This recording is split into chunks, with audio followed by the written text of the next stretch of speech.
मुनि जी, आगामी 3-4 सितंबर को दिल्ली नोएडा में होने वाले 2 दिवसीय कार्यक्रम में आप समाज को क्या कहना चाहते हैं? देखिए, ये जो 2 दिनों का कार्यक्रम होगा, उस कार्यक्रम में एक तो इसकी व्याख्या होगी लोक स्वराज्य की। जैसे मैं आपको बताऊं कि मैंने जो रिसर्च किया 67 वर्षों तक, तो रिसर्च करके पूरा कई रिसर्च किए, प्रयोग किए, सब करने के बाद मैं अंत में अभी 1 साल 2 साल पहले अंत में इस नतीजे पर पहुंचा कि समाज में 2 समस्याएं सबसे प्रमुख हैं। एक, व्यक्ति के अंदर बढ़ते स्वार्थ और हिंसा, उद्दंडता एक समस्या है, और ये सारी दुनिया के व्यक्ति के स्वभाव में बढ़ रही है, पूरी दुनिया में। और दूसरा, मैंने यह पाया कि सत्ता का केंद्रीकरण होता जा रहा है।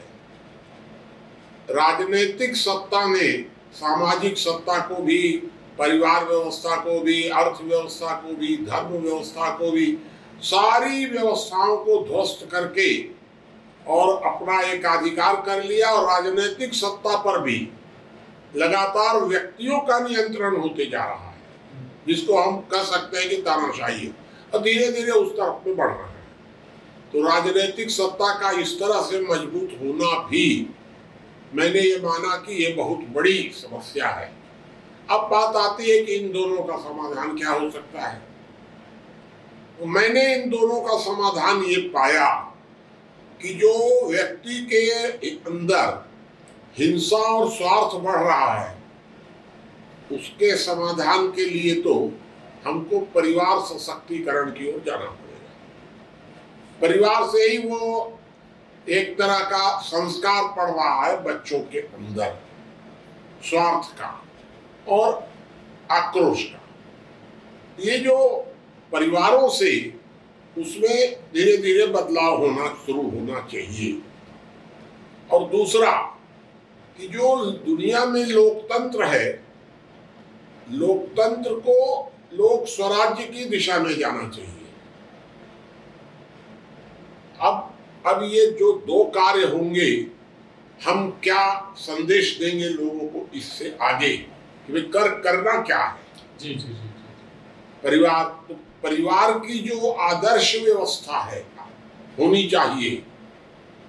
आदर्श परिवार को प्रोत्साहित किया जाए। परंपरागत परिवार व्यवस्था में सुधार लाने की जरूरत है। परंपरागत परिवार व्यवस्था व्यक्ति के स्वभाव से हिंसा और स्वार्थ को समाप्त नहीं कर पाएगी। तो आदर्श परिवार की व्यवस्था होनी चाहिए जी। इस दिशा में हम लोग ज्ञान यज्ञ के माध्यम से काम शुरू करेंगे जी। लेकिन जो सत्ता जो केंद्रित होती जा रही है, लोकतंत्र इसमें बहुत गंदी भूमिका निभा रहा है। तो लोकतंत्र को लोक स्वराज्य की दिशा में ले जाने का मतलब है। और उसका मतलब क्या है कि मैंने एक नतीजा निकाला है, पावर करप्ट से मैन। जो सत्ता है वो व्यक्ति को करप्ट कर रही है, सब चारों दिशाओं में। भ्रष्टाचार के मामले में भी उसकी महत्वाकांक्षाएं भी बहुत बढ़ जा रही है, हिंसा पर भी, सब तरफ से। तो जो सत्ता है इसको अकेंद्रित होना चाहिए, अधिकतम अकेंद्रित, और जो बचे वो भी विकेंद्रित हो, न्यूनतम केंद्रित हो। इसको हम लोगों ने समझा कि ये लोक स्वराज्य होगा जी जी जी। अब इस दिशा में मैं आम लोगों से क्या आह्वान कर रहा हूं, ये भी एक बात आएगी। क्योंकि ये इतना आसान काम तो है नहीं कि सारी दुनिया के लिए हम करने निकल गए। है क्या हमारे पास, कितनी ताकत है, कितनी शक्ति है, क्या हमारी संस्था संगठन क्या है, तो इतना बड़ा हमारे पास कुछ अभी है नहीं। इसलिए हम लोगों ने शुरुआत की कि इसके लिए हम जन जागरण से शुरू करें। देखिए, ये सारी दुनिया की सत्ता का सवाल है। लोकतंत्र केवल भारत का ही मामला नहीं है। भारत से शुरुआत कर रहे हैं। हम सारी दुनिया को इकट्ठा तो कुछ कर नहीं सकते।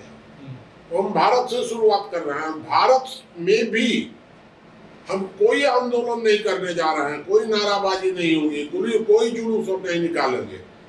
हम तो लोगों के अंदर जन जागरण के द्वारा एक भूख पैदा करेंगे कि आपकी समस्याएं जो लगातार बढ़ती जा रही हैं, उन समस्याओं का कारण है वर्तमान लोकतांत्रिक व्यवस्था और उसका समाधान है लोक स्वराज। ये हम लोगों को कन्विंस करेंगे। अब प्रश्न आपका ये उठेगा कि ये इस तरह करने से क्या बदलाव आ जाएगा। तो भाई जब लोग कन्विंस हो जाएंगे तो सब बैठ करके अपना मार्ग खोजेंगे। सारा काम हमारे जिम्मे में थोड़े ही है। ठीक ठीक। अरे भाई वैद्य जी ने लक्ष्मण को अगर शक्ति लगी थी तो सुसेन वैद्य ने बता दिया कि भाई फलाने जगह दवा मिल जाएगी। जी जी जी। अब अगर हनुमान जी कहें कि तो दवाई ला के दो, तो वैद्य कहेगा कि मरने वाला तेरा लक्ष्मण मरेगा, मेरा लक्ष्मण तो मरेगा नहीं। मैं दवाई बता दिया, आप तो खोज के लाओ। यह जो काम है, जब हम लोगों को कन्विंस कर देंगे कि लोक स्वराज्य समाधान है, तो लोग बैठ करके मार्ग खोज लेंगे या जैसी परिस्थिति होगी वैसा करेंगे। जी जी जी। ये हम लोग वहां पर अपने कार्यक्रमों में, अब प्रश्न है कि 2 दिनों का हम लोग का सम्मेलन है, तो 2 दिनों में लोक स्वराज्य के विषय जो है उस विषय पर भी चर्चा होगी। जी। फिर आगे क्या करना है इस पर कोई योजना भी बनेगी। हाँ। और योजना बन करके भी और उसके बाद कौन क्या करेगा इसके दायित्व भी बटेंगे। जी जी। तो ये 2 दिनों में ये सारा काम वहां पर मेरी जो समझ है, ये 2 दिनों में ये सारा काम वहां पर संपन्न हो जाएगा। जी जी। इसलिए ये कार्यक्रम 2 दिनों का रखा गया है। अन्यथा अगर खाली भाषण देना होता तो 3 घंटे में हो जाता पूरा सारा। तो भाषण दे दिए, डिस्कशन हो गया, उतना ही विषय नहीं है। वहां पर प्लानिंग भी होगी आगे, यानी व्यापक जन जागरण अभियान चलाने का हाँ पूरी रूपरेखा वहां तैयार। हाँ, लोग क्या कर सकते हैं, कौन क्या कर सकता है, इन सारे विषयों पर वहां पूरी चर्चा, प्लानिंग सब होगा। जी जी जी। ये है मेरे दिमाग में। जी।